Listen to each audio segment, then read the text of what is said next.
Okay, chromosomal in theory of inheritance is the topic from where we are continuing, right?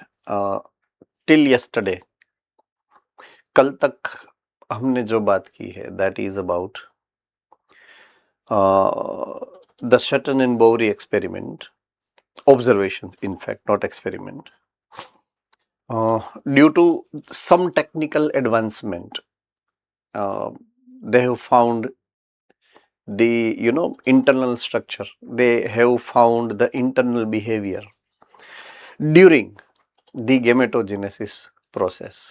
तो जब gametogenesis process हो रही है उस समय सेल के अंदर क्या एक्टिविटी हो रही है, what is getting forwarded packed into gamete, उसका ऑब्जर्वेशन हुआ first time for the ever I mean. And उसने जो देखा वो था chromosomes. So they have suggested कि एक जनरेशन में से दूसरे जनरेशन में गैमीट के अंदर जो मटेरियल ट्रांसफर हो रहा है वो मटेरियल जो है वो क्रोमोसोम है। तो उस बेस के ऊपर से ये थियरी का नाम डिसाइड हुआ chromosomal theory of inheritance. Through the chromosome the entire mechanism of inheritance is getting controlled.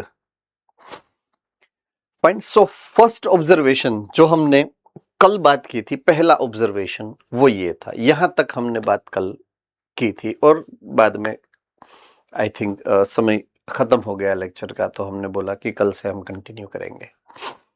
So chromosomes are the vehicle of heredity. क्यों? क्योंकि फैक्टर्स यानी कि जीन्स डीएनए यानी कि क्रोमोसोम्स के ऊपर सिचुएटेड होते हैं। ऐसा फर्स्ट टाइम ऑब्जर्वेशन करा, किसने करा? ये शटन एंड बोवरी ने करा। Fine, okay. Two identical chromosome they form homologous pair during this process.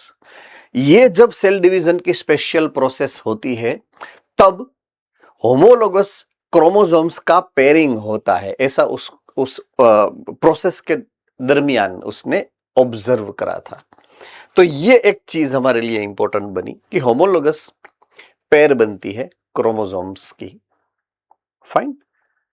और उसको मैंने कल आपको डिटेल में समझाया था कि कोई एक पेरेंटल, राइट, दो पेरेंटल हमारे पास, एक पैटर्नल और एक मैटरनल फैमिली के जो हमारे सेट ऑफ डीएनए यानी कि क्रोमोसोम है, दोनों डबल होते हैं। ये भी डबल हुआ और ये भी डबल हुआ है, दोनों डबल हुए हैं। कब डबल होंगे याद है?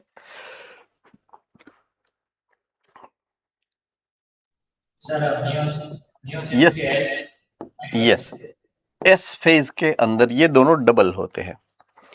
तो ये सिंपल क्रोमोसोम्स थे, ये बन गए होमोलोगस क्रोमोसोम। एक होमोलोगस क्रोमोसोम, दूसरा से फॉर एग्जांपल ये हो गया मैटरनल और ये हो गया फादर वाला पैटर्नल। सॉरी, यहाँ पर पैटर्नल है, यहाँ पर मैटरनल है। तो ये हो गया पैटर्नल होमोलोगस क्रोमोसोम, ये हो गया मैटरनल होमोलोगस क्रोमोसोम। इन दोनों का पेयर बनता है, राइट। वो पेयर कौन से स्टेज में बनता है याद है आपको? मियोसिस के कौन से स्टेज में पेयरिंग ऑफ होमोलोगस क्रोमोसोम होता है?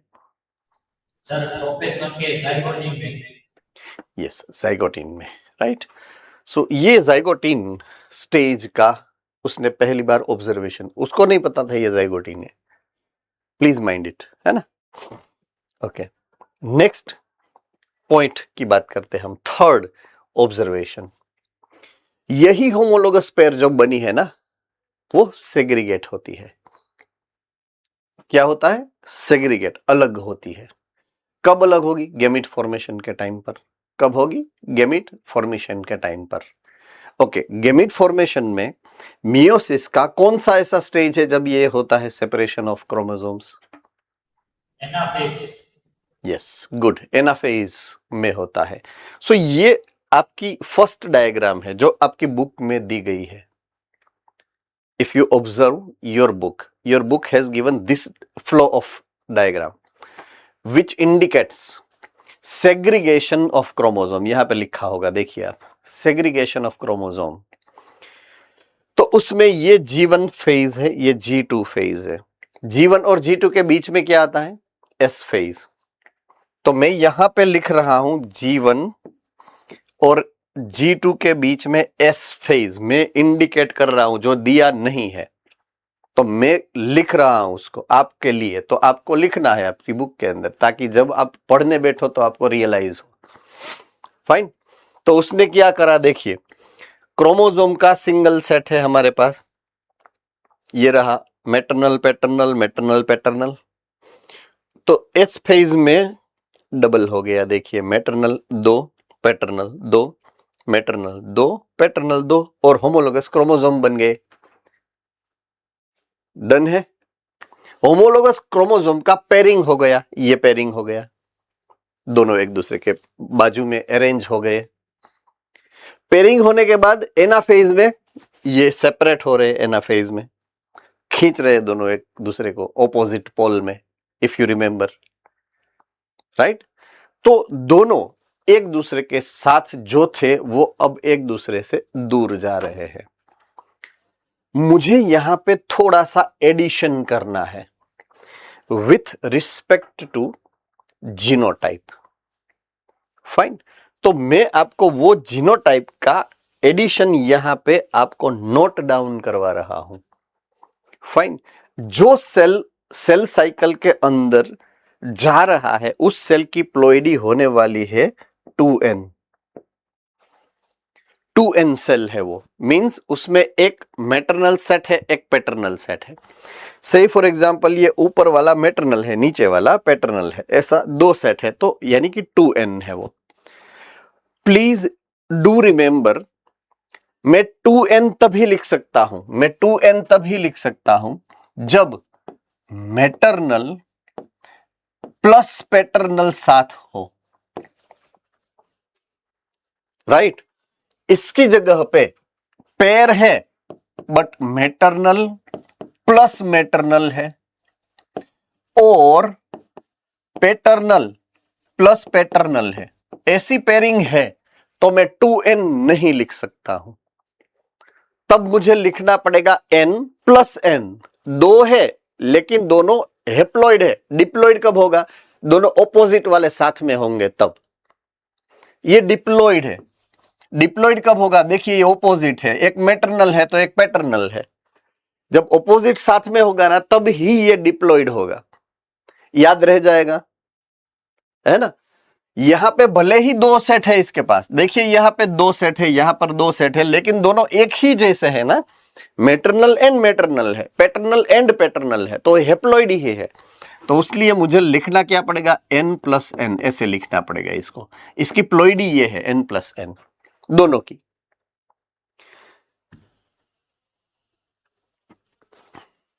ओके, तो अब मैं जाता हूं आगे प्लॉइडी में। यहां पे प्लॉइडी हो जाएगी 2n plus 2n। Can you please be able to explain why? मैंने 2n प्लस 2n क्यों लिखा? सर क्योंकि मैटरनल के भी 2 होते और मैटरनल के भी 2 होते हैं, और दोनों साथ में है तो 2n तो लिखना ही है मुझे, है ना। तो 2n प्लस 2n हुआ। Still here it is 2n plus 2n। जब वो अलग अलग होंगे एनाफेज खत्म होने के बाद, तब वो बन जाएंगे यहां पर n प्लस n स्टेज वाले। ये है n प्लस n स्टेज वाले।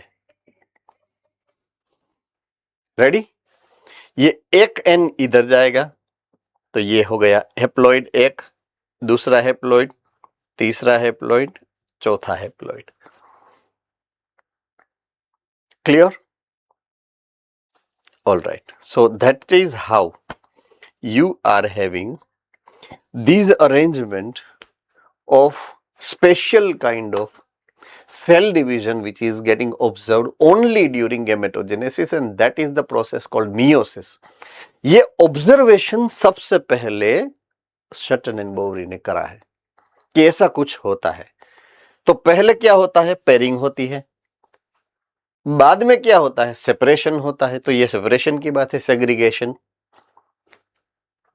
तो पहले पेयर बनाने की बात जो फैक्टर के लिए लागू की थी वो यहां पे लागू हो रही है। बाद में जो सेग्रीगेशन वाला रूल था, सेग्रीगेट हो रहे हैं पेयर ऑफ फैक्टर्स, तो वो भी यहां पे लागू हो रही है बात। तो जितने rules and regulation Mendel sir ने दिए थे विथ रेफरेंस टू फैक्टर, वो सभी इंडिविजुअली यहां पर लागू होते हैं क्रोमोसोम के लिए। अंडरस्टूड और नॉट? अब बात होनी है नेक्स्ट लेवल ऑफ प्रेजेंटेशन। जो पोस्टुलेशन मेंडल सर ने दिया था वो था इंडिपेंडेंट असॉर्टमेंट। वो भी हमें साबित करना पड़ेगा, है ना? इंडिपेंडेंट असॉर्टमेंट को भी हमें साबित करना है। ओके, तो इसके लिए भी हमने जो पढ़ा है उसको फिर से हम एक बार याद तो करेंगे ही। मियोसिस उसको कंपेयर करके ही सीखने वाले हैं हम उसको। तो हम उस पॉइंट पे जाते हैं, लास्ट वाला पॉइंट, कि इंडिपेंडेंट पेयर्स सेग्रीगेट इंडिपेंडेंटली। अब ये पेयर किसकी होने वाली है? होमोलोगस पेयर, क्रोमोसोम की। तो इंडिविजुअल क्रोमोसोम का सेग्रीगेशन इंडिविजुअल होता है। अब ये क्या समझाना चाहते हैं वो पहले में जो डायग्राम आपकी बुक में है उस डायग्राम के बेस पे आपको समझाने वाला हूं। राइट, ये डायग्राम आपकी बुक के अंदर आपको मिलने वाली है। मिल गई है परफेक्टली। दो सेट है, एक सेट ये है, एक सेट ये है, दो सेट है। उसमें जो प्रेजेंट करा गया है वो दो सेट में प्रेजेंट करा गया है।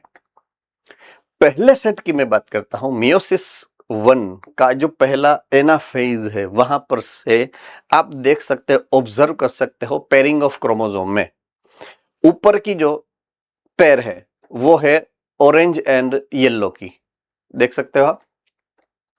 और नीचे वाली जो पेयर है, एक साइड ग्रीन है, एक साइड रेड है। आई hope I am very clear about it, है ना? वही जब सेग्रीगेट होते हैं तब ऑरेंज के साथ ग्रीन जा रहा है यहां पर, और वही सेम टू सेम गैमीट के अंदर ट्रांसफर हो रहा है। यहां पे था येलो के साथ रेड, तो वही नेक्स्ट सेल में जा रहा है और वही गैमीट के अंदर जा रहा है। But it is also the possibility के यहां पर उलट फुलट अरेंजमेंट में हो सकती है। अब मैंने कहां से ये उलट फुलट वाला आइडिया निकाला होगा? तो मैंने उसको यहां से निकाला गया है, डाई हाइब्रिड क्रॉस से फॉर एग्जाम्पल, जहां पे दो कैरेक्टर है, उसके दो जीन्स है। तो हमने जो एग्जाम्पल पढ़ा था वो था capital R capital R capital Y को क्रॉस करके स्मॉल आर स्मॉल वाई के साथ हमने F1 जनरेट किया था। वो था capital R capital Y small Y. क्यों? क्योंकि इसके अंदर तो जो जाएगा वो कैपिटल आर कैपिटल वाई ही जाएगा, इसके अंदर जो जाएगा वो small R and small Y ही जाएगा। क्यों? क्योंकि दूसरा कोई ऑप्शन ही नहीं है। लेकिन जब ऑप्शन मिलेगा तब उसके पास दो वेराइटी है, ये कैपिटल आर ये कैपिटल वाई के साथ भी जा सकता है, यानी ये उसके पास दूसरा ऑप्शन भी है स्मॉल वाई वाला। तो कैपिटल वाई तो है ही उसके पास, स्मॉल वाई भी है उसके पास। I hope I am very clear, right? तो देखिए हमारे पास चार ऑप्शन है, एक कैपिटल आर कैपिटल वाई, दूसरा कैपिटल आर स्मॉल वाई, तीसरा small R capital Y and चौथा स्मॉल आर स्मॉल वाई। अब इसी को मैंने बोला था इंडिपेंडेंट असॉर्टमेंट। यहीं पर लागू पड़ा था मेरा इंडिपेंडेंट असॉर्टमेंट। तो अगर मैं उसको कंपेयर करता हूं क्रोमोसोम के साथ, तो क्रोमोसोम के पास देखिए यहां पर, सॉरी यहां पर उसके पास ऑप्शन नहीं है, इसके पास एक यही है, इसके पास यही है, यहां पर उसके पास ऑप्शन है। देखिए, तो या ये सीधा जाएगा या तो ये उल्टा होके जाएगा। सीधा भी अरेंज हो सकता है, उल्टा भी अरेंज हो सकता है। ऑप्शन है यहां उसके पास। अब ये ऑप्शन कहां से खुला? ये जो ग्रीन यहां पर था, रेड यहां पर था, यहां पे रेड हो गया, ग्रीन हो गया, ऐसा क्यों हुआ? ऐसा हुआ तो उसकी इफेक्ट क्या आई? देखिए, ये ऑरेंज है, उसने रेड के साथ पेयरिंग कर ली यहां पर। अब ये जो येलो था, उसने ग्रीन के साथ पेयरिंग कर ली यहां पर। तो दो टाइप की वैरायटी यहां पर है। देखिए, यहां पर ऑरेंज के साथ ग्रीन है, तो यहां ऑरेंज के साथ रेड है, दो वैरायटी हो गई, है ना? ये पेरेंटल है, ये नॉन पेरेंटल है। करेक्ट और नॉट? है ना?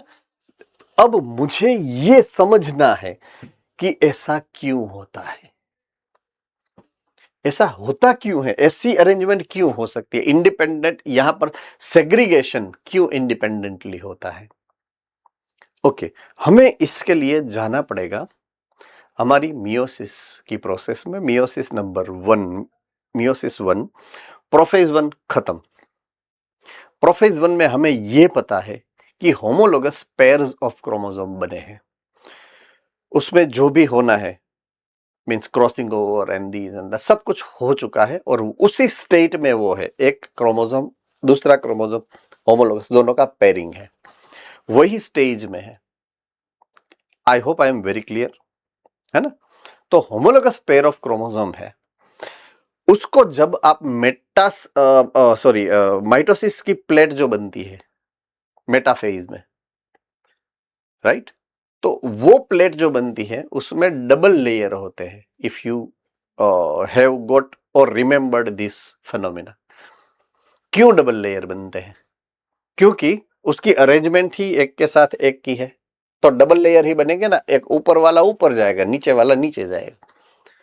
अब मैं जो क्रोमोसोम को आपको समझाना चाहता हूं, होमोलोगस पेयर कहां पर है, किसके अंदर है? वो सेल के अंदर है। सेल के अंदर का लिक्विड क्या है?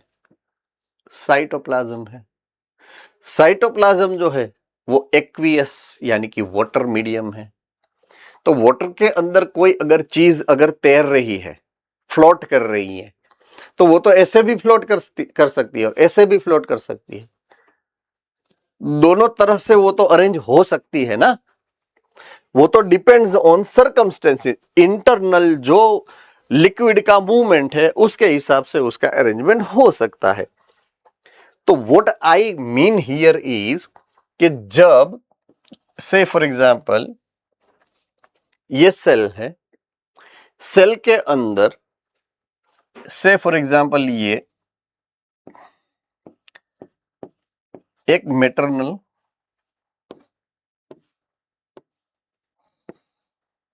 और एक पैटर्नल, ये क्रोमोसोम ऐसे अरेंज हुए हैं। से फॉर एग्जांपल ये फर्स्ट वाला है, राइट? ओके, अब हमारे पास दूसरा भी है। से फॉर एग्जांपल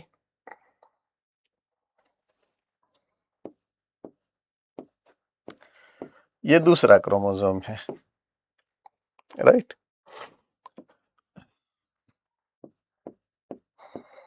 ये क्रोमोसोम नंबर 2 है, ये क्रोमोसोम नंबर 1 है, ये क्रोमोसोम नंबर 2 है, ये ऐसे अरेंज हुए हैं। तो उसकी पॉसिबिलिटी दोनों टाइप की हो सकती है। ये ऐसे भी अरेंज हो सकते हैं, लिक्विड के अंदर तैर रहे हैं इसलिए। ये उल्टा फुल्टा भी हो सकता है ना, ये तो ऐसे भी हो सकता है कि ये इधर है, से फॉर एग्जांपल ऐसे, एंड ये जो है ऊपर वाला इसका ये नीचे आ जाएगा यहां पर, ऐसे भी हो सकता है। सो वो पहले वाली सिचुएशन, ये दूसरी वाली सिचुएशन, दोनों हो सकता है, ये भी उल्टा फुल्टा हो सकता है। तो वो ये और ये साथ में आएंगे या ये और ये साथ में आएंगे, या ये और ये साथ में आएंगे, ये और ये साथ में आएंगे, इसकी पॉसिबिलिटी कौन बनाता है? यहां पर जो मेटाफेज प्लेट बनती है उसमें वो कैसे अरेंज होते हैं, उसके हिसाब से या तो ये दोनों ऊपर जाएंगे या तो ये दोनों ऊपर जाएंगे। समझ में आ रही है बात? यस और नो? तो ऐसे हमारे पास कितने हैं? 23। तो वो तो इंडिपेंडेंट है, एक दूसरे के ऊपर डिपेंडेंट नहीं है। इसकी पेयरिंग इसके साथ भी हो सकती है, इसकी पेयरिंग इसके साथ भी हो सकती है, इसकी पेयरिंग इसके साथ भी हो सकती है, इसकी पेयरिंग इसके साथ भी हो सकती है। कैसे अरेंज हुए हैं प्लेट के ऊपर, जब अरेंज होगी तब उसके ऊपर से जब फाइनली यहां पर वो स्पिंडल फाइबर अरेंज हो चुके हैं ना, उसके बाद उसका उलट फुलट नहीं हो सकता है।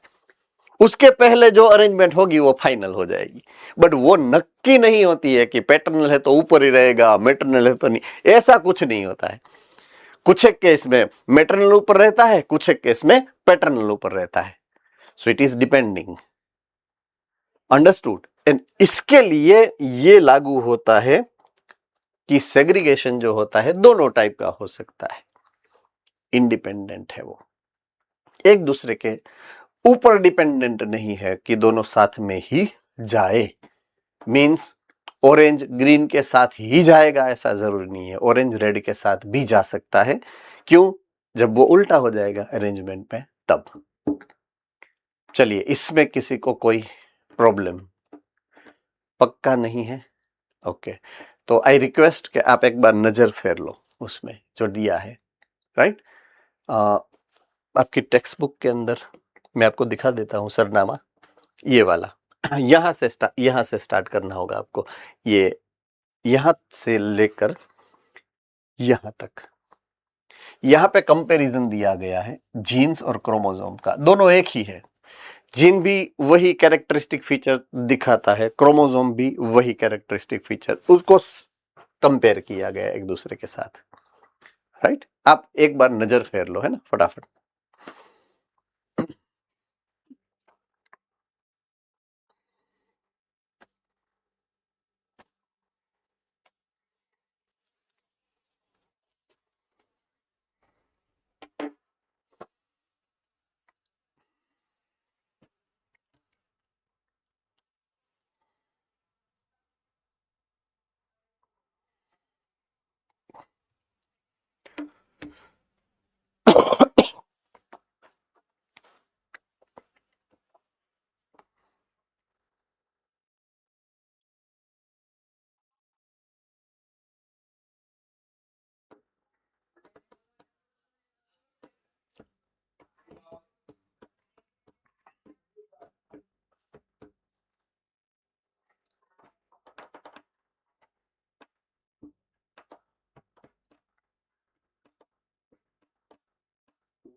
Fine. Okay. So that's what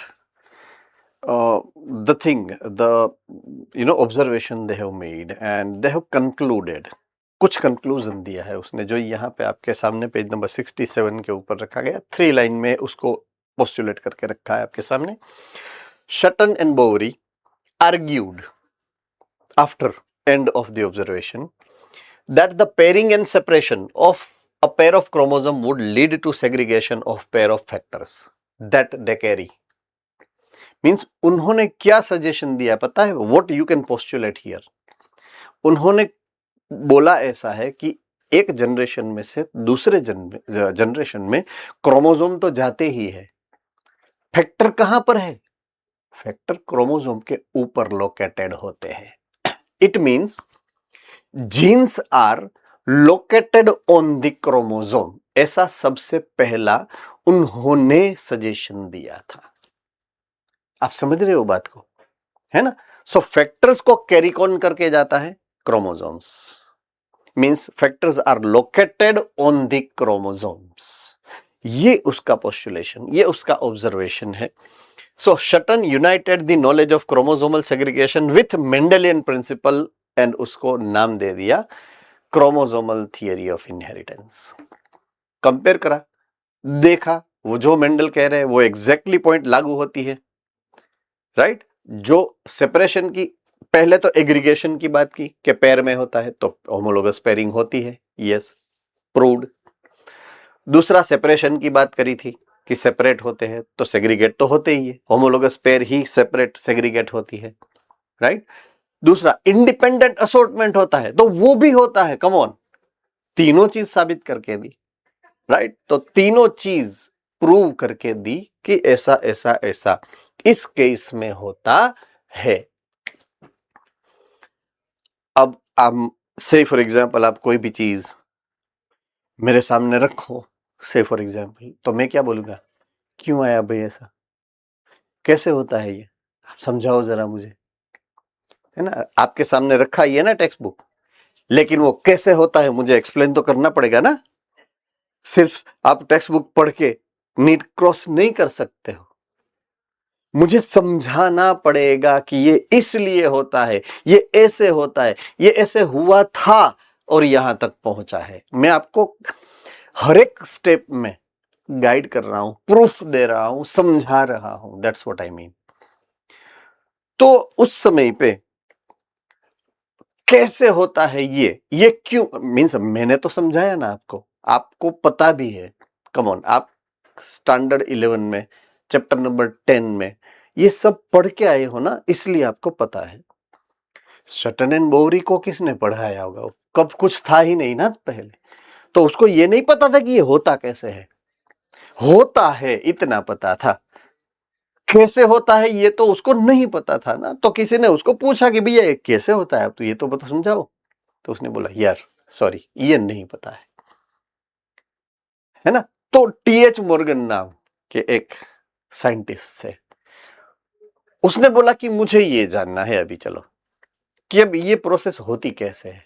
होती है ये पक्का है, ठीक है, नो इश्यूज एट ऑल, लेकिन होती कैसे है, कैसे होती है, क्यों होती है, वो भी तो जानना इंपॉर्टेंट है ना। तो बस उसके लिए रिसर्च हुआ अलग तरीके से। तो मॉर्गन ने सोचा कि ये सब लोगों ने बहुत सारा रिसर्च ऑलरेडी प्लांट्स के ऊपर कर लिया है, तो चलो अब एनिमल को ट्राई करते हैं। लेकिन एनिमल में तो क्या है कि लाइफ साइकिल का फिर से लफड़ा, तो छोटी लाइफ साइकिल हो, इजी ऑब्जर्वेशन हो, कैरेक्टरिस्टिक फीचर का जो जिसको बोलते कॉन्ट्रास्ट कैरेक्टर जो होते हैं उसका ऑब्जर्वेशन इजी हो, ऐसे एनिमल जो ग्रो करना इजी हो, जिसका क्रॉसिंग इजी हो। तो काफी सारे अलग अलग ऑप्शंस उसने try to select. Then later on what he has selected is drosophila melanogaster. जैसे पी प्लांट को मेंडल ने सिलेक्ट किया था same to same characteristic feature के साथ, ड्रोसोफिला को सिलेक्ट किया है किसने, टीएच मॉर्गन ने अपने एक्सपेरिमेंट के लिए। तो उसने क्रोमोसोमल थियरी ऑफ इनहेरिटेंस को एक प्रोफेशनल लुक देने की ट्राई की, प्रूफ करने की ट्राई की, फिजिकल प्रूफ कि कैसे ये प्रोसेस होती है, experimental proof, that's the proper technical meaning, the word what we can use. तो टीएच मॉर्गन ने क्रोमोसोमल थियरी ऑफ इनहेरिटेंस का एक्सपेरिमेंटल प्रूफ हमारे सामने रखा है। अब हम वहां पे जाने वाले हैं। I am going to explain those phenomena to you, fine. तो वो आपके सामने रखे हैं पेज नंबर 67 एंड 68 के ऊपर। ये पूरा प्रोसेस, थियरी, ऑब्जर्वेशन, ये सब हमें सीखना है, राइट। तो वहां पे हम एक स्टेप आगे बढ़ते हैं। तो ये टीएच मॉर्गन की बात है जिन्होंने ये ड्रोसोफिला नाम की फ्रूट फ्लाई को सिलेक्ट किया था अपने एक्सपेरिमेंट के लिए, राइट। तो कौन से कैरेक्टरिस्टिक फीचर्स को ध्यान में रखकर उन्होंने इनको सिलेक्ट किया है उसका पूरा लिस्ट है। बहुत ही कॉमन से पॉइंट ऑफ व्यूज है, जिसमें से काफी सारे पॉइंट ऑफ व्यूज ऐसे हैं जो ऑलरेडी पी प्लांट के लिए हमने ऑलरेडी डिस्कशन में ले लिया है। फिर भी it is a part of game, so we are supposed to play it again, I mean. So Drosophila is suitable material for genetic study because number one, they can grow on very simple and synthetic medium. उसको जब growth करना है, उसका ये रहा culture करना है, तो टेस्ट ट्यूब के अंदर आपको जो काले काले दिख रहे हैं वो ड्रोसोफिला है, और नीचे दिख रहा है वो कल्चर मीडियम है जिसको खा पी के वो रिप्रोडक्शन करती है।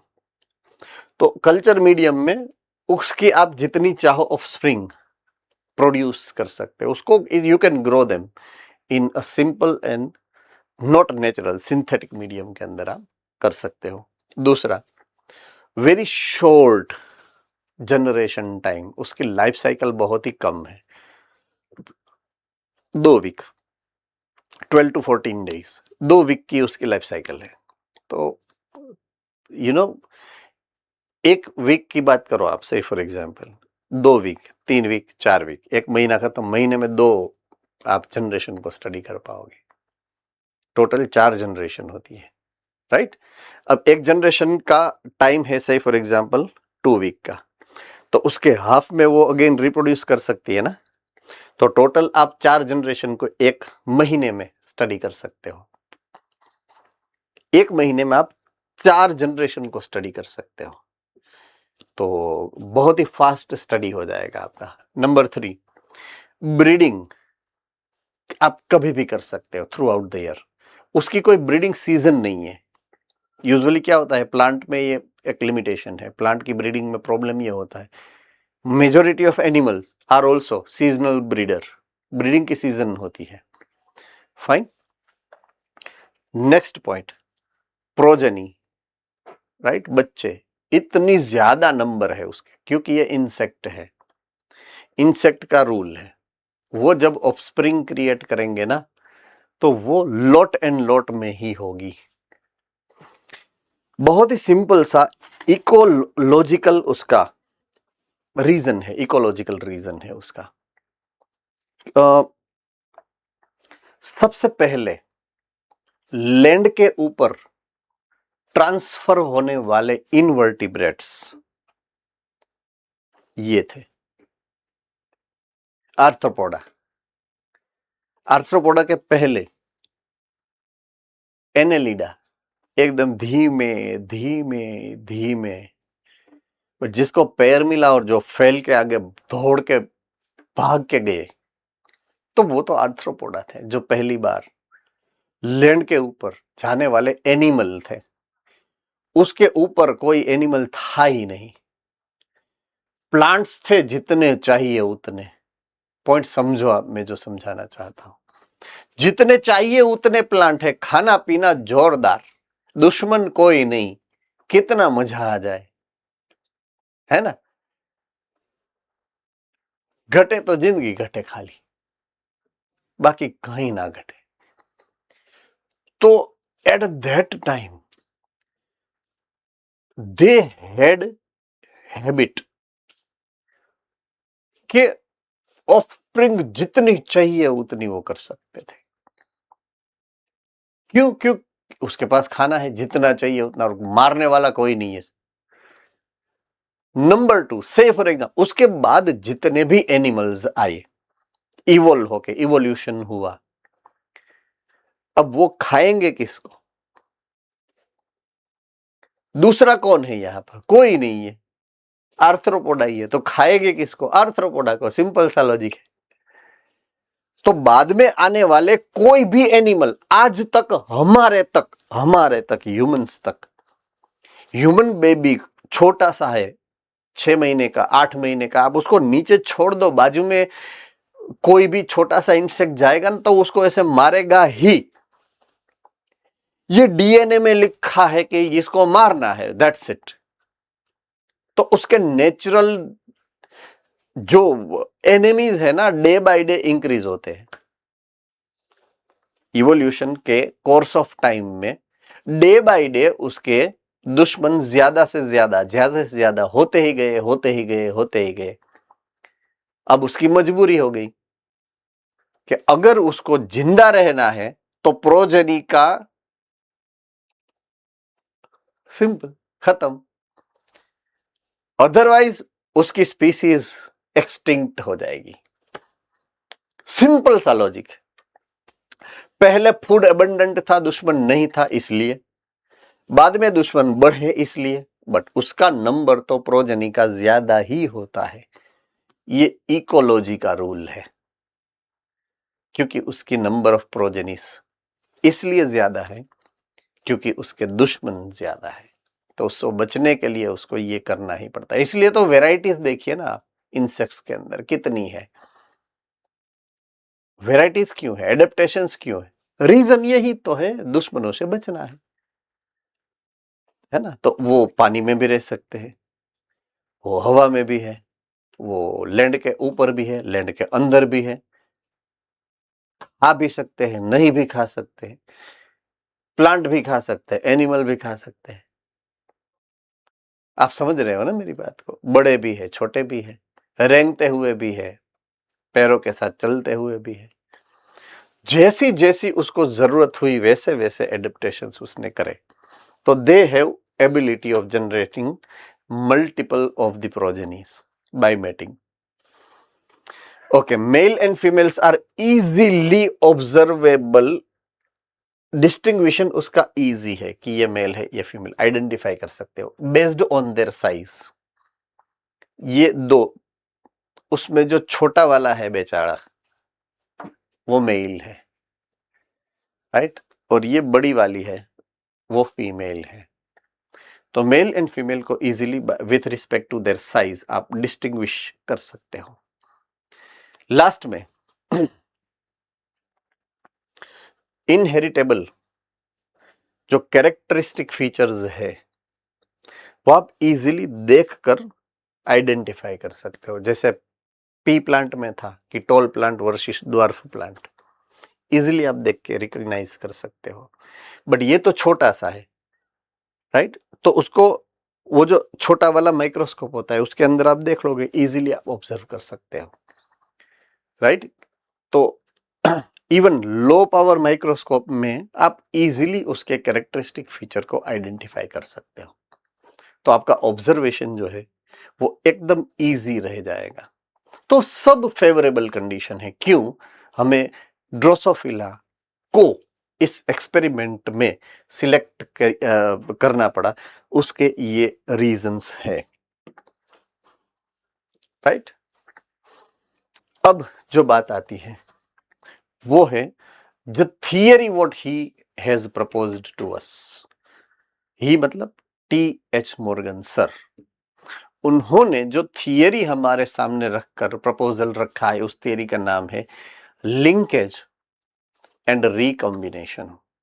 I repeat, linkage and recombination.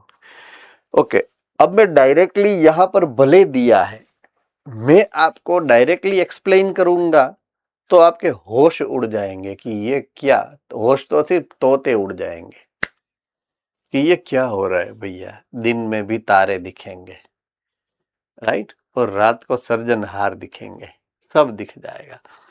तो हम उसको समझते हैं अपने लोकल, अपने नोन, अपने फेमिलियर एग्जाम्पल के साथ, जो हमने पास्ट में थोड़ा बहुत जान लिया है उसको पकड़ पकड़ के यहाँ पर लेके आता हूं मैं आपके सामने, कोरिलेट करता हूं एंड उसके हिसाब से मैं उसको रीअरेंज करके आपके सामने बाद में फिर से वापस इसी पेज के ऊपर आएंगे हम, right.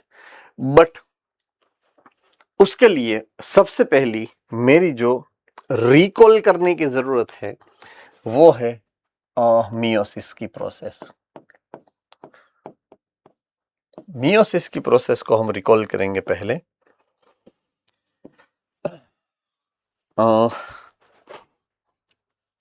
Okay,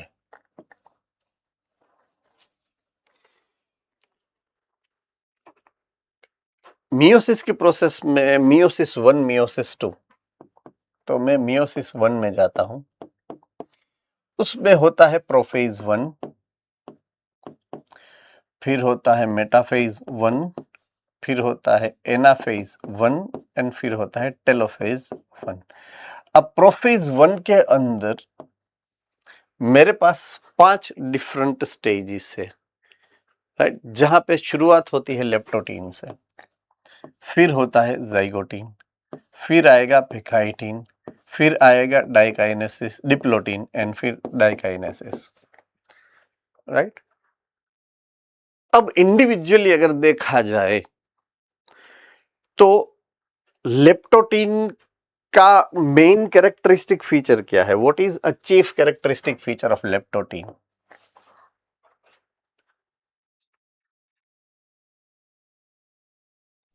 sir condensation of chromatins. Okay, बनेगा homologous chromosome, right? Yes, zygote की synapsis. It is pairing of chromosome, pairing of homologous chromosome होगा। होमोलोगस क्रोमोसोम को बनना है लेप्टोटीन में, उसका पेयरिंग होता है ज़ाइगोटीन में, राइट? ओके, अब pachytene, sir crossing over. Very good, crossing over.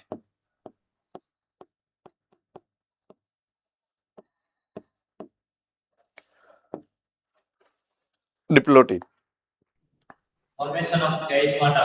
Yes, चायस्माटा।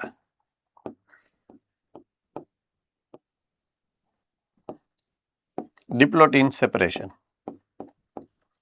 ये सेपरेशन के लिए, सेपरेशन के टाइम एक स्पेशल इवेंट होता है, वो इवेंट क्या है? It is result of crossing over.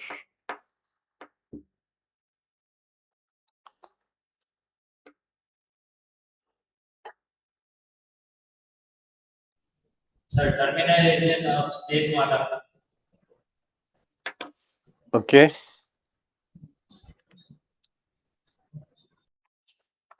Okay, crossing over में क्या होता है? What do you mean by crossing over? Sir genes transfer होते हैं एक होमोलोगस क्रोमोसोम से दूसरे में से। ओके, तो ट्रांसफर होके हमें दिखेंगे कब?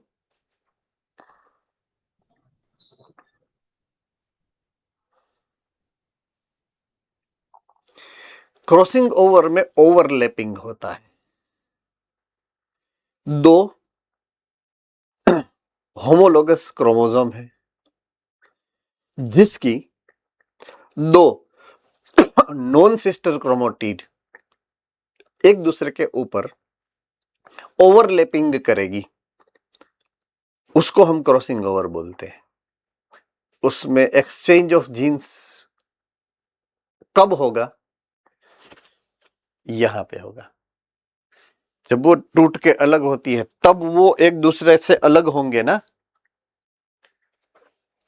उसके बाद जो ओरिजिनल था उसके साथ नया जुड़ गया दोनों साइड, तो उसके लिए एक स्पेशल वर्ड टर्मिनोलॉजी वहां पर यूज करी थी आपने। वो टर्मिनोलॉजीज क्या है? जैसे ये सब टर्मिनोलॉजी इंडिविजुअल स्पेशल टर्मिनोलॉजी है कि भाई होमोलोगस क्रोमोसोम है, पेयरिंग ऑफ होमोलोगस क्रोमोसोम है, क्रॉसिंग ओवर है, चायस्मेटा है। वैसे सेपरेशन के टाइम जो होता है वो क्या है? Which is result of crossing over?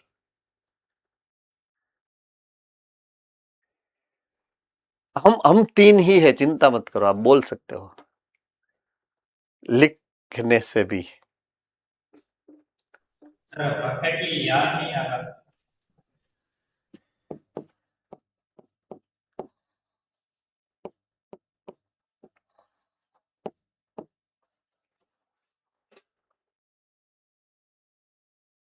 It is recombination. क्या है वो? रिकॉम्बिनेशन है, ये वर्ड उसमें है, रिकॉम्बिनेशन वाला। कहां से आया ये वर्ड? कहां से आ जाते हैं ये लोग, है ना? किसने दिया ये वर्ड? टीएच मॉर्गन का हेडिंग पढ़ो, लिंकेज एंड रिकॉम्बिनेशन। ये वर्ड, ये एंटायर प्रोसेस जो आप अभी पढ़ के बैठे हो ना, it has been first time explained by TH Morgan. पूरी मियोसिस की प्रोसेस को उन्होंने फर्स्ट टाइम आइडेंटिफाई करके प्रपोजल दिया कि ऐसे होता है। यहां पर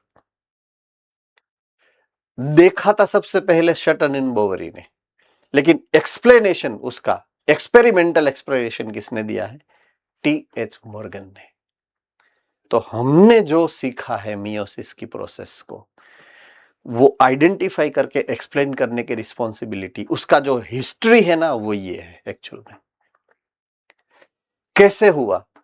तो जब शटन एंड बोरिक ने प्रपोजल दिया अपना, तो उन्होंने उसका रीजन फाइंड आउट करने के लिए जो गेमेटोजेनेसिस की प्रोसेस है उसमें जो सेल डिवीजन होता है ना, उसको उसने अंडर द ऑब्जर्वेशन माइक्रोस्कोप के नीचे ईच एंड एवरी स्टेज को देखा लिखा, तब उसको पता चला कि ऐसा इवेंट होते हैं। अब समझ में आ रही है बात? लेकिन मैंने जैसा इजीली आपके सामने प्रपोजल दे दिया, इतना इजी जॉब वो थोड़े ही ना रहा होगा, किसी को पता ही नहीं है क्या है, कैसे करेंगे। तो एक्सपेरिमेंटल लेवल पर स्टेप वाइज ये प्रोसेस हुई है। तो उसने उसका इनिशिएशन कैसे हुआ होगा, उसके बारे में हम आगे बढ़ते। हुआ होगा, हुआ है ऐसा नहीं है, हुआ होगा, पॉसिबिलिटीज की मैं बात कर रहा हूं, है ना। तो सही फॉर एग्जाम्पल, हमें जिसके बारे में जानना है वो ये है chromosomal theory.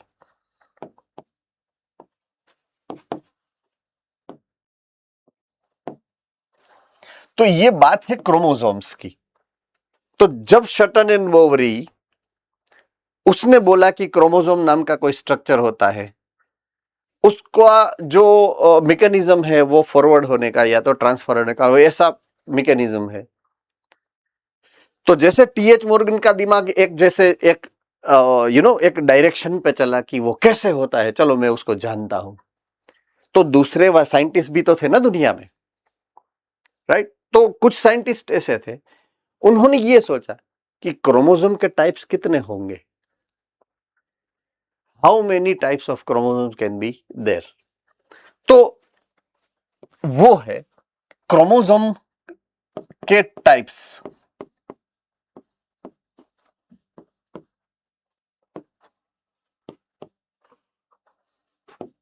Are two, number 1, it is called, पता है? Okay, it is called autosome. क्या बोलेंगे हम उसको? Autosome, right. ऑटोसोम का मतलब ये होता है ऐसे क्रोमोसोम जो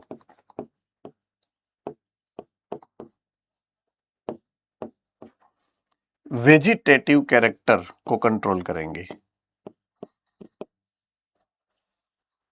right. They are controlling vegetative, means normal आपकी बॉडी के जो हाइट है, वेट है, कलर है, आपका स्वभाव है, आपकी आईज, दीज, हेयर, स्किन, वो सब कैरेक्टर है ना, उसको कंट्रोल करते हैं। एंड दूसरे टाइप के जो अपने पास क्रोमोसोम्स है, उसको हम बोलते हैं एलोसोम। वो आपके सेक्सुअल कैरेक्टर को कंट्रोल करते हैं, मीन्स आप मेल है या फीमेल है वो डिसाइड करते हैं। मेल है तो मेल होने के कैरेक्टरिस्टिक फीचर्स, फीमेल है तो फीमेल के कैरेक्टरिस्टिक फीचर को डिजाइन एंड डेवलप करते हैं। तो दो टाइप के क्रोमोसोम्स है, एलोसोम्स एंड ऑटोसोम्स। अब ऑटोसोम, अगर से फॉर एग्जांपल हम अपनी ही बात करें ह्यूमंस की, right, so example humans, we have 23 chromosomes, 23 pair in fact, right. उसमें से 1 2 22 जो है, 1 से 22 पेयर, वो अपनी है ऑटोसोम्स।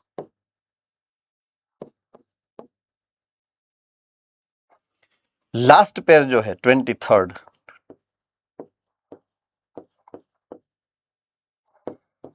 वो है एलोसोम्स।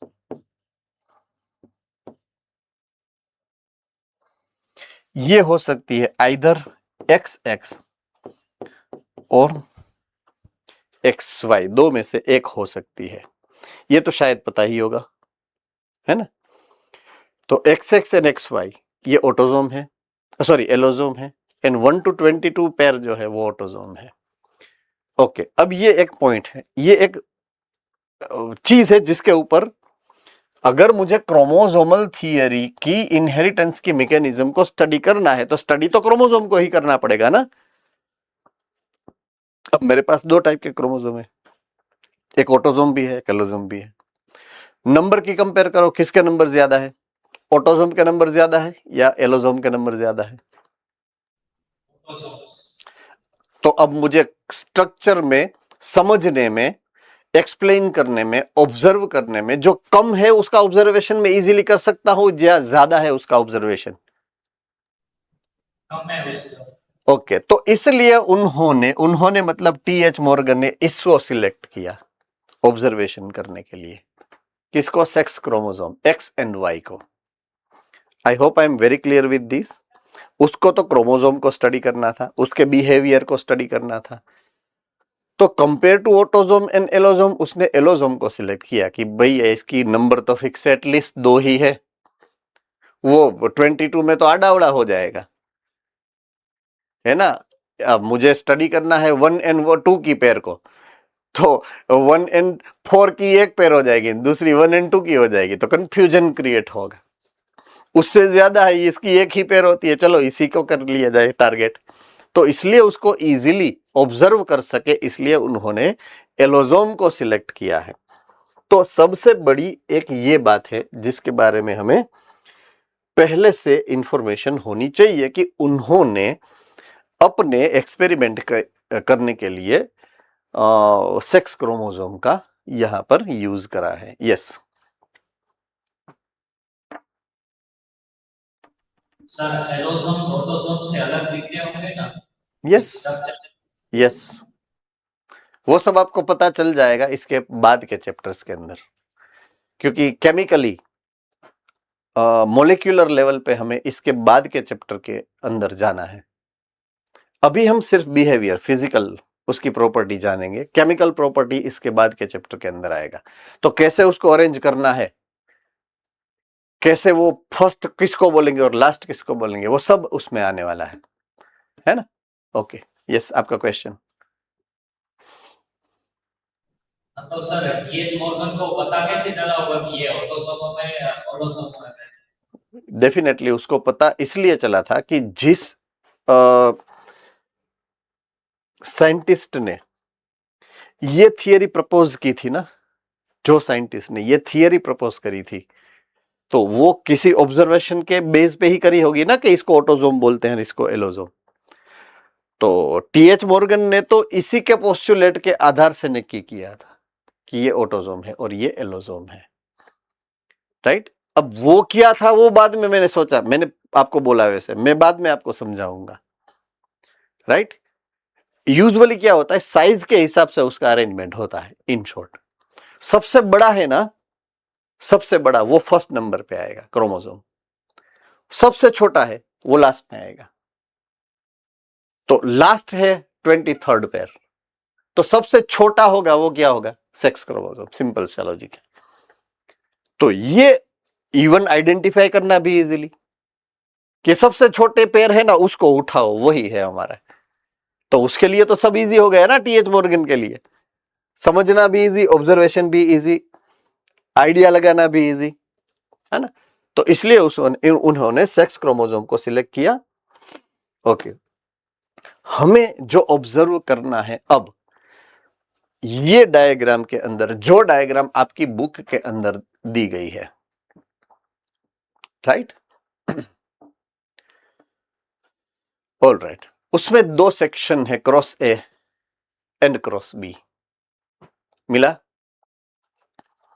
ओके, क्रॉस ए के अंदर आपको जो ऑब्जर्व करना है वो ये है, क्रॉस ए जहां पर लिखा है वहां पर आपके लेफ्ट हैंड साइड में फीमेल, राइट हैंड साइड में मेल। मिला? लिखा नहीं है ना, उसका कोड वर्ड वहां पर है, साइन लैंग्वेज में लिखा है वो। तो एक बाजू उसने लेफ्ट हैंड साइड पर फीमेल रखा है, राइट हैंड साइड पर उसने मेल को रखा है। आई hope I am very clear. अगर मैं सेक्स क्रोमोसोम के बारे में बात करूं तो फीमेल के अंदर XX होता है, मेल के अंदर XY होता है, और वही क्रोमोसोम वहां पर नीचे दिए गए हैं। तो क्रॉस ए में फीमेल के नीचे 2 क्रोमोसोम दिए गए हैं, मेल के नीचे 2 क्रोमोसोम दिए गए हैं। मिल गए? मैं उनका नाम लिख रहा हूं यहां पर, देखिए ये X क्रोमोसोम है,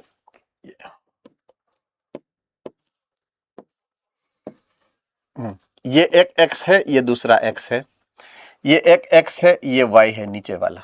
ऐसे आपको लिखना है आपकी बुक के अंदर, ताकि आपको पता चले कि एक्चुअल में ये क्या है, क्योंकि ऐसा कुछ स्पेसिफाई करके दिया नहीं है यहां पर, राइट?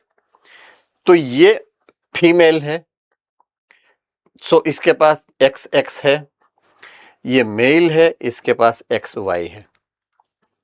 अब ये रूल दोनों के लिए एप्लीकेबल है, दोनों क्रॉस में सेम रूल लागू पड़ेगा। तो आप एक में लिखोगे, दूसरे में नहीं लिखोगे, तो rule will be same. I hope I am very clear with this, right? अब इन दोनों को क्रॉसिंग करवाना है, राइट? लेकिन उसके पहले हमें जो ऑब्जर्व करना है, उस कैरेक्टरिस्टिक फीचर को मैं आपके सामने रखता हूं। तो यहां पर आप देखोगे तो X क्रोमोसोम के ऊपर आपको दिखा कुछ Y एंड W वाला, वो Y क्रोमोसोम के ऊपर नहीं है, है?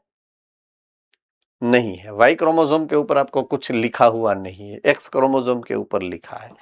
यहां पे 2 टाइप के जीन्स यानी कि फैक्टर्स को आपके सामने रखा है।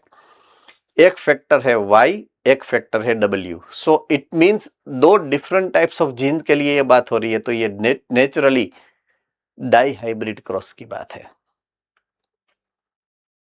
डाई हाइब्रिड क्रॉस की बात है। किसकी बात है? तो उन्होंने जो अरेंज किया है वो डाई हाइब्रिड क्रॉस है। डाई हाइब्रिड क्रॉस का एक रेशियो था, पेरेंटल कॉम्बिनेशन एंड रिकॉम्बिनेशन वाला। अगर आपको याद है तो पेरेंटल कॉम्बिनेशन वाला रेशियो कितना था? 62%। Exactly right, 62.5। नॉन पेरेंटल वाला था 37.5।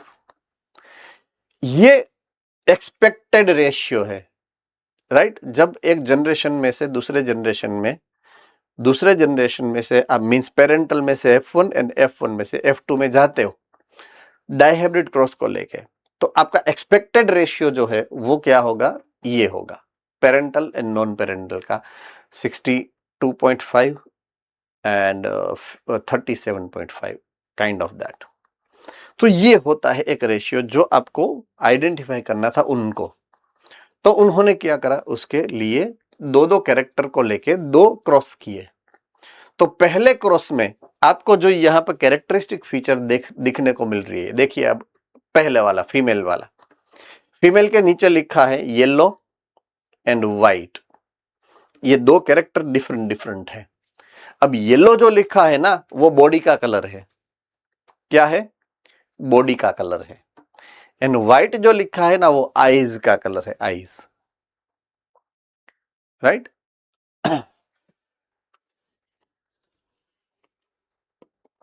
ये रहा, मैंने आपके सामने रखा है उनको। क्रॉस 1 के लिए कैरेक्टरिस्टिक फीचर नंबर 1 ये है। कैरेक्टरिस्टिक फीचर नंबर 1 ये है, ये either it is yellow body और it is brown body. Characteristic number 2 है, वो है व्हाइट आई और इट इज रेड आई। यहां पे लिख देता हूं, और एक ये कैरेक्टर है और एक ये है, ये 2 कैरेक्टर है। बॉडी का कलर एंड आई का कलर। 2 एक्सप्रेशन कैसे है? एक येलो एक्सप्रेशन है बॉडी का और एक ब्राउन कलर का बॉडी का एक्सप्रेशन है। आईज का एक व्हाइट है और एक रेड है। समझ में आ रही है बात? उन्होंने जो फीमेल सिलेक्ट करी थी फीमेल, उसका जो कैरेक्टरिस्टिक फीचर है, बॉडी उसकी क्या थी? येलो, आईज कौन सी थी? व्हाइट। अब उसके जीनोटाइप को देखिए, small y small y small w। Done है? उसके सामने उसने जो फीमेल सिलेक्ट किया है, सॉरी मेल को सिलेक्ट किया है, वो मेल के कैरेक्टरिस्टिक फीचर क्या है पता है? Brown bodied and red eyed. But उसके सामने एक स्पेसिफिक चीज रखी है, वाइल्ड टाइप। ऐसा देखिए, वाइल्ड टाइप ऐसा लिखा है, मिला? बुक में भी होगा, देखिए। उसका मतलब क्या होगा पता है? जो ज्यादा देखने को मिलता है पॉपुलेशन में, जो ज्यादा देखने को मिलता है उसको वाइल्ड टाइप बोलते हैं। जो ज्यादा मिलता है, वाइल्डली मिलता है। तो मेंडल ने मोनोहाइब्रिड क्रॉस में जो कैरेक्टर ज्यादा दिखता है उसको क्या बोला था? डोमिनेंट। क्या बोला था? डोमिनेंट। तो वाइल्ड का मतलब क्या हो गया? डोमिनेंट। ये रिसेसिव है, ये डोमिनेंट है। डन है? ओके, चलिए अब आती है एक और सरप्राइज की बात। यहां पे जो जीनोटाइप दिया है, वो जीनोटाइप में वाइल्ड टाइप यानी कि डोमिनेंट के लिए भी कैपिटल लेटर का यूज नहीं करा गया है। ये ऑब्जर्वेशन की बात है। उसकी जगह पे उसने सिंबॉलिक प्लस की साइन उसके ऊपर लगा दी है, y प्लस W प्लस। हालांकि यहां पर जीनोटाइप आपके सामने जो रखा है y प्लस है, W प्लस है। ऐसा नहीं होता है। It is y plus 0, W plus 0। क्यों पता है? ये ऐसा कैरेक्टर है जो ओनली X क्रोमोसोम के ऊपर होता है, Y क्रोमोसोम के ऊपर तो है ही नहीं है। तो है ही नहीं का मतलब क्या? 0 है। ये प्रिंट मिस्टेक है। यहां पर भी ये 0 है, राइट? सो उसका जीनोटाइप वाइल्ड टाइप का y plus 0 and W plus 0। देखिए आपकी डायग्राम में भी यही है, y प्लस W प्लस है, नीचे Y क्रोमोसोम के अंदर कुछ नहीं है। देखिए, है?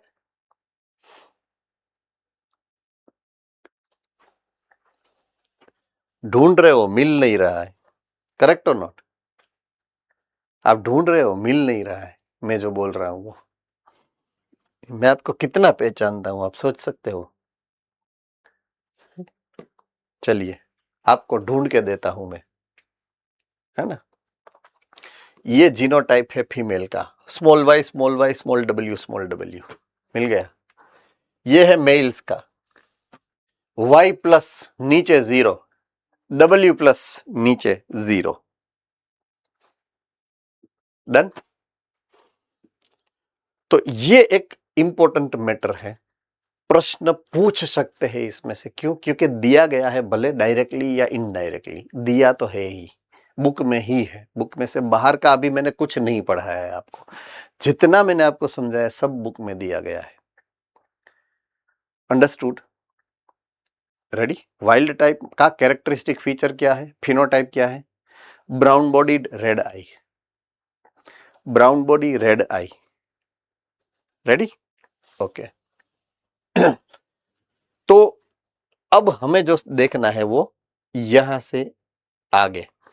तो ये पेरेंट मींस P है, ये F1 है और ये F2 है। पेरेंट में से F1 में ये दो XX में से X जाना है और ये XY में से या तो X जाएगा या तो Y जाएगा। तो ये X यहां से यहां गया एक, राइट?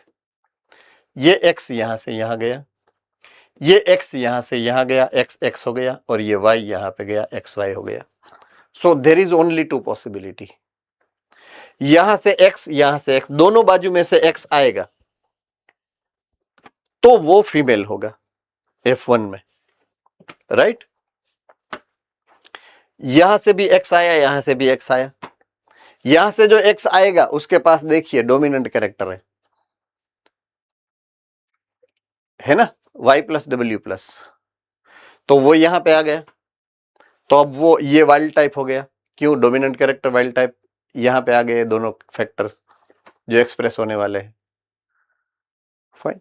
और ये x यहां पे आ गया, तो यहां से y आ गया, तो अब यहां पर डोमिनेंट ट्रेट तो है नहीं, तो कौन से एक्सप्रेस होने वाले हैं? रिसेसिव वाले। तो ये हो गया yellow and white male,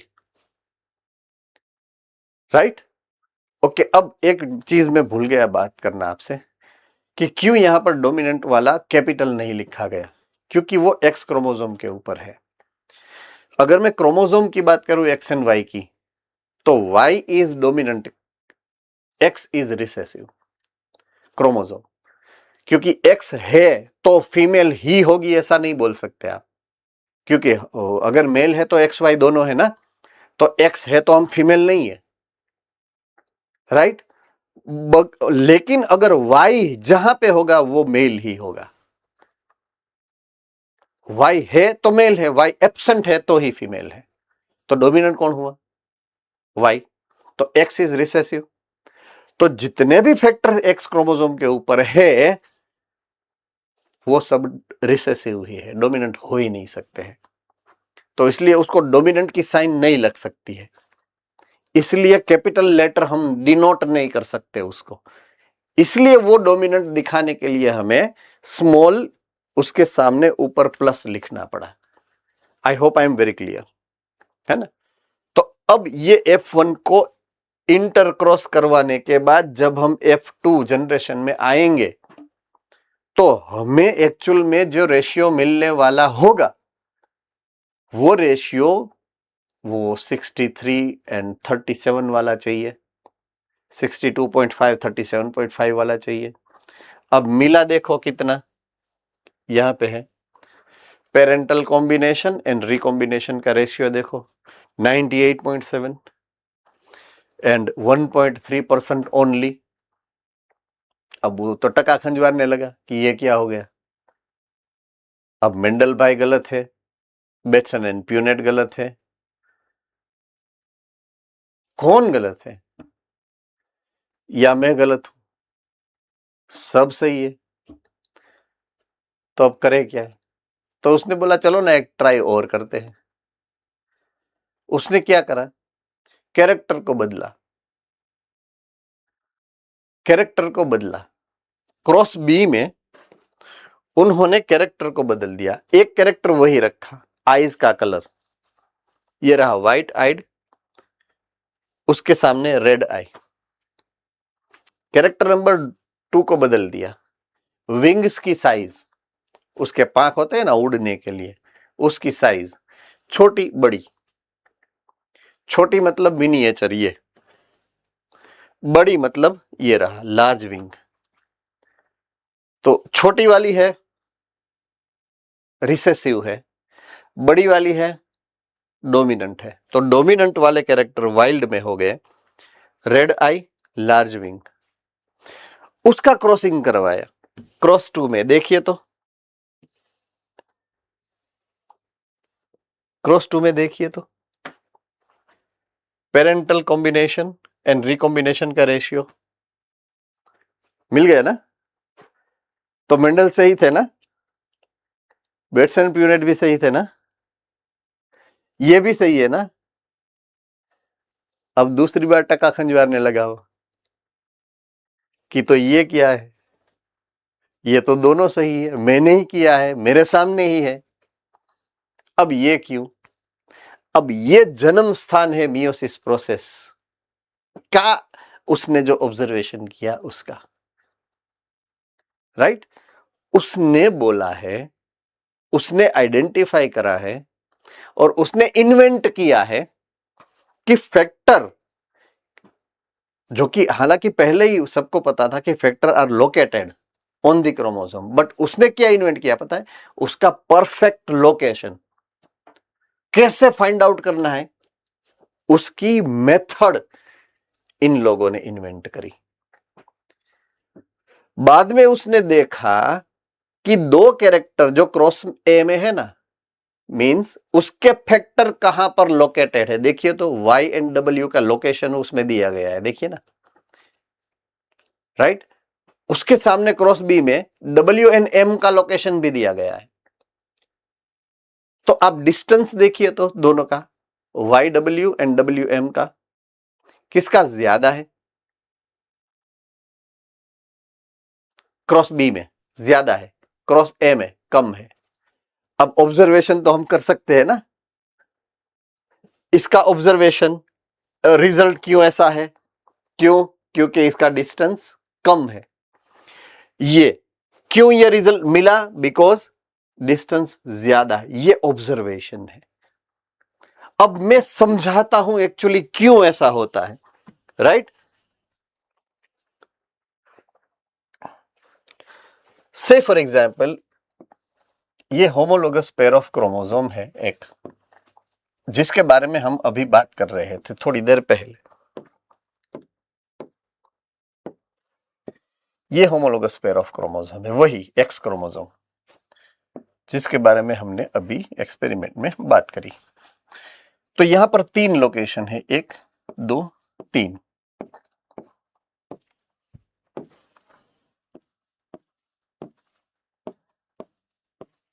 right, एक है Y जीन, एक है W एंड एक है M। एक है Y, एक है W, एक है M। सेम वे यहां पर Y W M Y, location तो सेम ही होता है, राइट? अब हम मियोसिस के प्रोसेस में जो क्रॉसिंग ओवर होता है उसके बारे में बात करेंगे। तो बाय चांस यहां पर रिकॉम्बिनेशन मींस क्रॉसिंग ओवर हुआ, राइट? तो ये भाई साहब चले गए इधर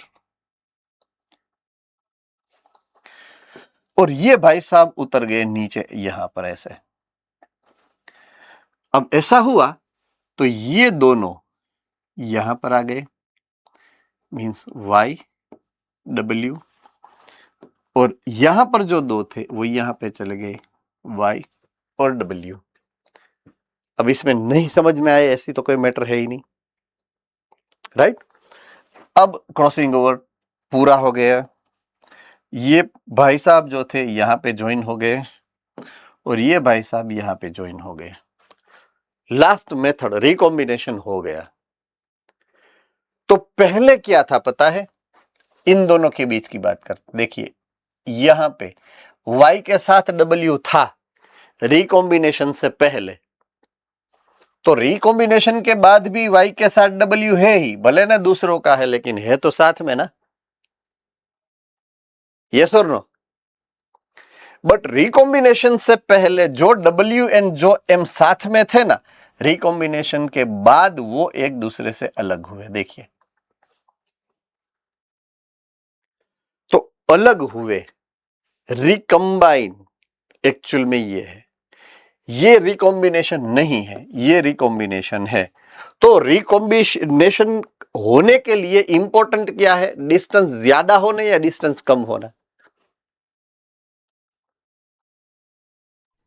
डिस्टेंस कम होना। ज्यादा होना। रिकॉम्बिनेशन तब हुआ जब डिस्टेंस ज्यादा था, समझ रहे हो? ओके, एक बात बोलता हूं, सिंपल सी लॉजिक है। एक टेबल है, राइट? टेबल के ऊपर मैं 2 ग्लास रखता हूं, राइट? मेरे हाथ में एक बॉल है, 2 ग्लास के बीच में मुझे वो बॉल डालना है, बीच में से ही निकलना है। तो मैं यहां से थ्रो करूंगा तो 100% निकलेगा। उसका चांस कब होगा ज्यादा? डिस्टेंस जब दोनों के बीच का ज्यादा होगा तब वो निकलने की पॉसिबिलिटी ज्यादा है, या दोनों बाजू बाजू में है तो? बस यही लॉजिक है यहां पर, है ना? ये कातर ऐसे घूमती रहती है, घूमती रहती है, घूमती रहती है, तो कातर के बीच में आने की पॉसिबिलिटी किसकी है? जो ज्यादा दूर है उसकी। समझ में आ रहे हो या नहीं? यस और नो? तो यही उसका आउटकम था कि जिस जीन के बीच में डिस्टेंस ज्यादा है वो रिकंबाइंड होता है, कम है उसकी रिकॉम्बिनेशन की पॉसिबिलिटीज कम है। ओके, जो एकदम बाजू बाजू में है, gene A and gene B, ये आपके वेढ़े है ना आंगरी के, तो ये पहला वेढ़ा है जीन ए, जीन बी दोनों एक साथ में ही है, तो उसमें तो मिनिमम से मिनिमम पॉसिबिलिटी है, तो वो पेढ़ी दर पेढ़ी एक साथ ही जाएंगे। क्यों? क्योंकि वो एक दूसरे के साथ फिजिकली अटैच है। तो when they are physically attach, वो साथ में ही जाते हैं, समझ रहे हो? तो जब फिजिकल अटैचमेंट होता है ना, तब वो लिंक्ड है, linked gene, linkage and recombination. अगर जुड़े हैं तो लिंकेज है, दूर है तो रिकॉम्बिनेशन है। ये उसका थियरी का जो हेडिंग है वो मैंने आपको समझाया। तो यहां पर मैं आज का टॉपिक एंड करता हूं। एक बार फिर से ये थियरी को हम एक्सप्लेन कल रिकॉल करेंगे, उसके बाद उसके पोस्टुलेट में जाएंगे। डन है? Fine. So I will get back to you tomorrow. कल फिर से बात करेंगे and later on we will discuss the next theory. So please take care and have a nice time.